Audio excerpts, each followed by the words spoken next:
Berat perjuangan memperoleh kemerdekaan. Lebih berat lagi, ada bangsa lain berdandan kayak ulama, berdandan kayak syekh, yang tentu warga Indonesia yang muslim sangat menghormati orang yang dandanannya kayak ulama. Satu sisi melihat zahir dandanan kayak begitu, mereka harus menghormati. Seperti Hadratus Syekh Mbah Hasyim Asy'ari. Tahu mereka anteknya Belanda, tahu mereka dilantik oleh Belanda, mereka di SK oleh Helmina, Ratu Belanda, bahkan di framing seakan-akan mereka keturunan Rasulullah SAW.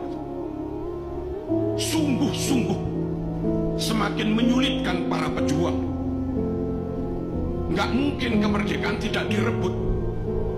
Kalau sekedar menghadapi Belanda, kaluan kafir gampang, Mas. Ini kadang menghadapi bangsanya sendiri, atau menghadapi orang yang ngaku ulama, bahkan ngaku keturunan Rasulullah SAW, tapi mereka berkomplot dengan penjajah. Alhamdulillah, ulama kita Hadratus Syekh Mbah Hasyim Asy'ari tegas, musuh tetap musuh, musuh tetap musuh, apapun penampilannya, apapun gedoknya, tetap kenceng, tidak tolah-toleh, tidak ragu, tentu dengan penuh bijaksana dan arif. Mereka tetap berjuang merebut kemerdekaan, meskipun kadang yang dihadapi orang yang penampilannya kayak ulama, meskipun kadang yang dihadapi orang yang penampilannya bangsanya sendiri. Alhamdulillah, dengan kekompakan, kekokohan niat, dan tentu persatuan, doa, hizib, tirakat, dan rahmat Allah Subhanahu wa Ta'ala, akhirnya Indonesia bisa merebut kemerdekaan. Allahumma shalli ala sayyidina Muhammad. Gerakan-gerakan ideologi yang itu bersumber dari asing, pusatnya di asing, dikontrol oleh asing, lalu kau biarkan mengobok-obok umat Islam yang ada di Indonesia.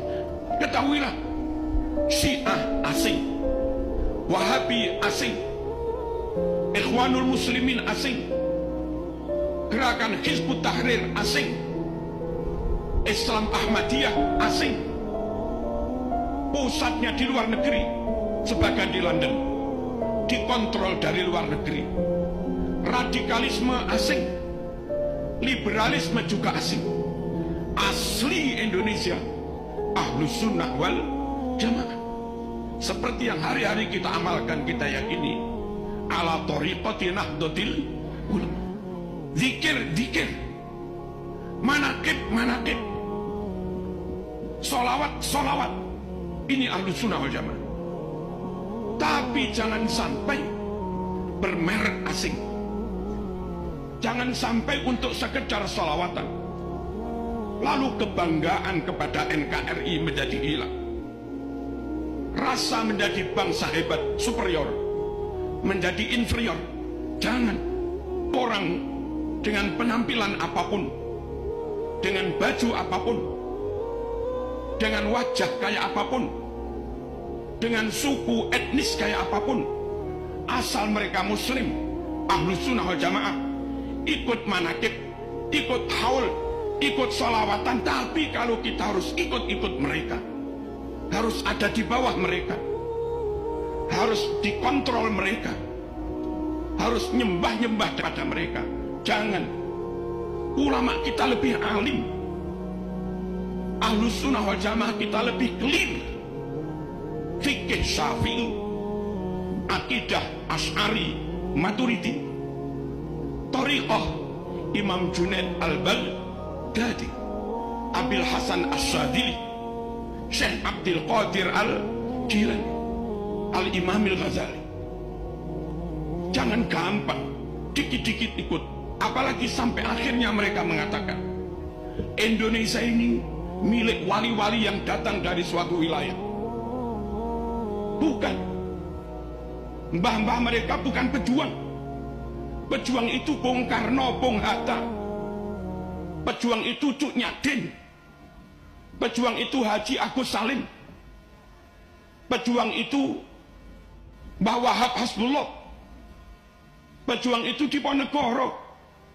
Bukan yang lain-lain. Mosok sampai di antara mereka pidato, kamu budak-budak kami. Dan yang mau ikut mereka diperbudak, bodoh. Nggak menghargai kemerdekaan yang diperjuangkan ulama dengan darah dan nyawa. Kita berdamai dengan siapapun, kita berta'awun, berkolaborasi, kerjasama dengan siapapun, tapi kita bangsa Indonesia tidak mau ada di bawah siapapun, tidak mau dikontrol oleh siapapun, tidak mau diatur-atur oleh siapapun. Kita bangsa Indonesia hebat, kita bangsa Indonesia pinter, dan kita bangsa Indonesia yang muslim jelas Ahlus Sunnah wal Jamaah. Kalau dulu Indonesia harus belajar bahasa Arab ke Timur Tengah, hari ini di UIN Malang S2, S3 kadang ada Pak mahasiswa dari Arab ambil bahasa Arab di Malang. Artinya mereka tahu bahwa balaghah ada di Indonesia, mantek ada di Indonesia, ma'ani bayan badi ada di Indonesia, ulumul Quran ada di Indonesia, tarawat lughawiyah, filologi ada di Indonesia. Hebat Indonesia. Jangan mau nyembah-nyembah orang lain.